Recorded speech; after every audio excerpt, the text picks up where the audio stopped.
మనకు నేటి కాలంలో దైవం పట్ల ఉన్న నమ్మకాన్ని తెలియచేసేటటువంటి ఒకానొక అద్భుతమైనటువంటి కథే ఈ కథ. కలియుగంలో మనం దైవాన్ని ఎంతగా నమ్ముతున్నామో అని తెలియచేసేటటువంటి ఒకానొక అత్యద్భుతమైనటువంటి కథ. ఒక గ్రామంలో త్రిసంధ్యలలో దైవారాధన చేసిన తర్వాతనే తన కార్యక్రమాలను నిర్వహించుకునేటటువంటి ఒక వ్యక్తి నివసించేవాడు. ఆ వ్యక్తి అనుకోకుండా ఇతర గ్రామానికి వెళ్ళి తిరిగి తన స్వగ్రామానికి తిరిగి వస్తూ ఉన్నాడు. ఆ ఇతర గ్రామము నుంచి తన స్వగ్రామానికి తిరిగి వస్తూ ఉన్న క్రమంలో చీకటి పడిపోయింది. ఆ చీకట్లో ఆ ఇరు గ్రామాల మధ్య ఉన్నటువంటి ఒక అడవి మార్గాన్ని దాటవలసి వచ్చింది. వేగంగా త్వరగా ఆ అడవి మార్గం గుండా వెళ్ళాలి అనుకుని నిర్ణయించుకొని త్వరగా నడుస్తూ ఉన్నటువంటి అతనికి ఒక రాయి తాకి కింద పడిపోతూ ఉండగా ఏదో ఒక ఆధారం చేతికి లభించింది. ఆ ఆధారాన్ని పట్టుకొని పాదాలతో నేల ఎక్కడ ఉందా అంటూ వెతకడం ప్రారంభించాడు.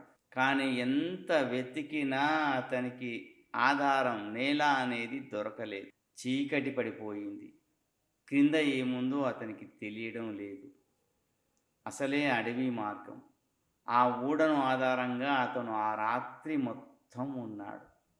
అప్పటికే ఆ ఊడను తన చేతులతో పట్టుకోవడం మూలంగా మార్చి ఆ ఊడను పట్టుకొని ఆ రాత్రి మొత్తం గడపడం మూలంగా అతని చేతులన్నీ పగిలిపోయి రక్తం ధారలా కారుతూ ఉంది.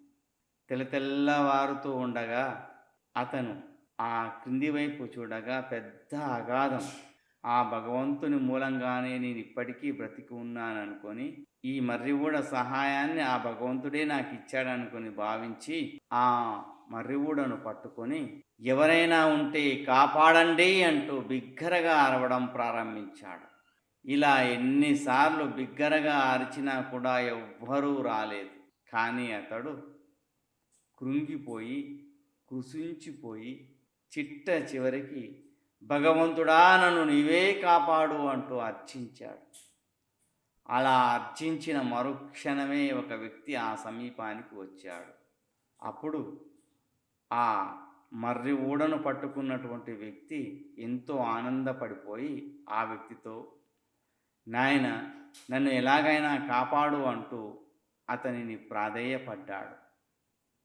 అప్పుడు ఆ వ్యక్తి, నాయన నీవు ఈ మర్రి ఊడను వదిలివేయి, నేను నిన్ను కాపాడుతాను అంటాడు.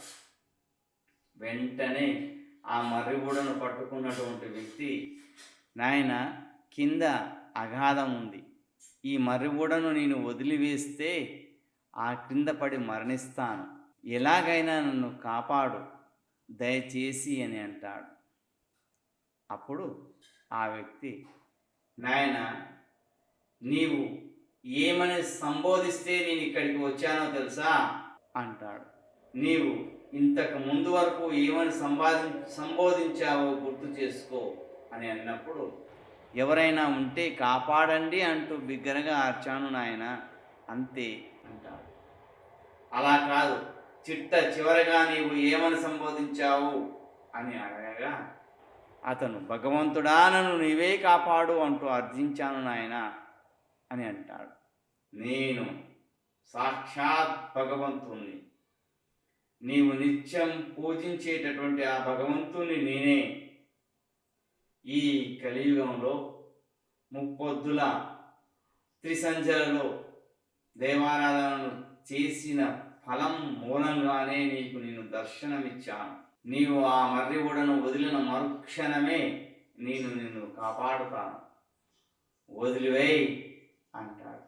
అప్పుడు ఆ మర్రి ఊడను పట్టుకున్నటువంటి వ్యక్తి, ఇతని మానసిక స్థితి బాగాలేనట్టుంది, ఇతనెవరో పిచ్చివాడు ఉన్నట్టుంది, ఇతను మర్రి ఊడను నేను వదిలివేస్తే నేను కింద పడిపోతాను అన్నటువంటి జ్ఞానం కూడా ఇతనికి లేదు అని లోలోన సంశయిస్తూ, నాయన నీవే నాకు దిక్కు, ఇంకెవ్వరూ లేరు, ఇప్పుడు నన్ను కాపాడాల్సింది నువ్వే.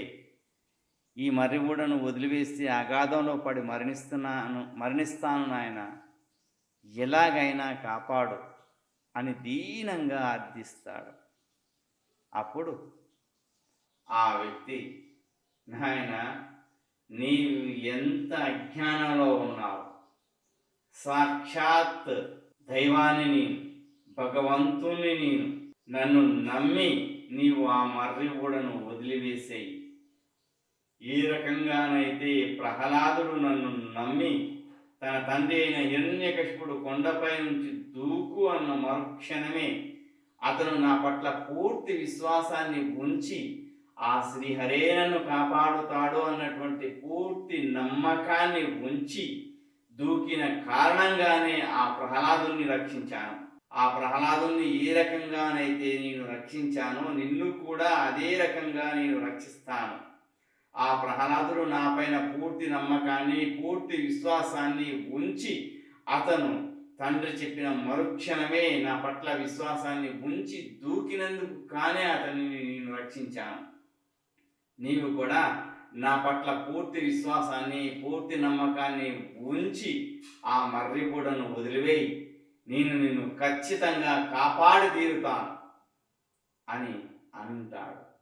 అప్పుడు ఆ వ్యక్తి అతని పట్ల నమ్మకాన్ని ఉంచక అతని చేతులన్నీ తెగిపోయేలా మారినా కూడా అతని పట్ల నమ్మకాన్ని ఉంచలేక, నాయన, నీవెవరివో, నన్ను ఇంతగా బాధించాకు, ఈ చేతులు కూడా తెగిపోయేలా ఉన్నాయి, ఎలాగైనా రక్షించు అని దీనంగా బ్రతిమిలాడతాడు.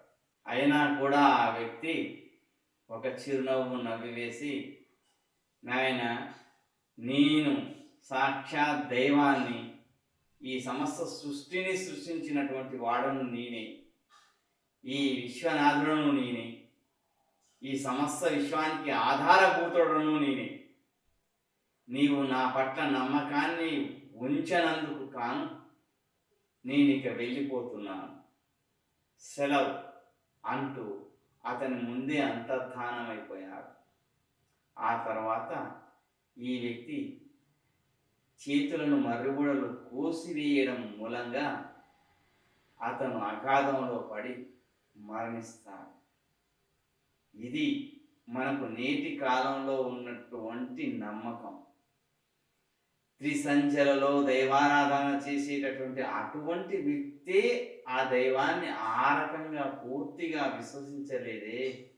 ఇక మనం ఎన్నో మాయల్లో పడి, ఫోన్ల మాయలో ఉదయం లేచిన కానుంచి రాత్రి వరకు వివిధ రకాల వార్తలను చదివేస్తూ, వివిధ రకాల టీవీ దృశ్యాలను చూసేస్తూ, ఫోన్లతో కాలక్షేపాలు చేస్తూ, రకరకాల రాజకీయాల గురించి మాట్లాడి వేస్తూ ఉన్నటువంటి మనం ఆ భగవంతుని పట్ల ఎంత విశ్వాసాన్ని ఉంచుతామో ఆలోచించవచ్చు. నమ్మకం అంటే ఆ భక్త కన్నప్పదే. శివయ్య కోసం తన కన్నులను సైతం సమర్పించినటువంటి వ్యక్తి. నమ్మకం అంటే ఆ భక్త ప్రహ్లాదునిదే. తండ్రి ఆజ్ఞ మేర కొండపై నుంచి దూకమన్న మరుక్షణం ఆ శ్రీహరి పట్ల నమ్మకాన్ని ఉంచి దూకివేసినటువంటి వ్యక్తి ఆ ప్రహ్లాదుడు. నమ్మకం అంటే ధ్రువునిదే. తపస్సు చేయడానికి కారడువుల్లో సైతం ఆ పసిబాలుడు ఆ శ్రీహరి కోసం తపస్సు చేశాడు. నమ్మకాన్ని ఉంచితే మనం ఖచ్చితంగా విజయాన్ని సాధిస్తాం. అలా అని నేను నేటి కాలంలో ఉన్నటువంటి వ్యక్తులను కొండపై దూకమనో లేదా కనులను సమర్పించమనో చెప్పడం లేదు. నమ్మకం అనేది మనలో పాజిటివ్ దృక్పథాన్ని పెంచుతుందని, నమ్మకం అనేది మన పనిని విజయవంతం చేస్తుంది అని ఒక వాస్తవాన్ని మీకు గుర్తు చేస్తున్నాను మాత్రమే. నమ్మకం లేని పూజలు, నమ్మకం లేని వ్రతాలు, నమ్మకం లేని నోములు ఫలించవు అన్న వాస్తవాన్ని మీకు నేను గుర్తు చేస్తున్నాను అంతే. ఈ వాస్తవాన్ని మీరు గుర్తుంచుకోండి. విశ్వాసంతో, ప్రగాఢ విశ్వాసంతో ఒక పనిని ప్రారంభించండి. ఆ ప్రారంభించిన పని విజయవంతం చేయడానికి ఆ పరమేశ్వరుడు ఎల్ల వేళలా మీకు అండగా ఉంటాడు అన్నటువంటి ఒక పూర్తి విశ్వాసాన్ని ఉంచండి. సర్వే జనా సుఖినో భవంతు. ఓం శాంతి శాంతి శాంతి.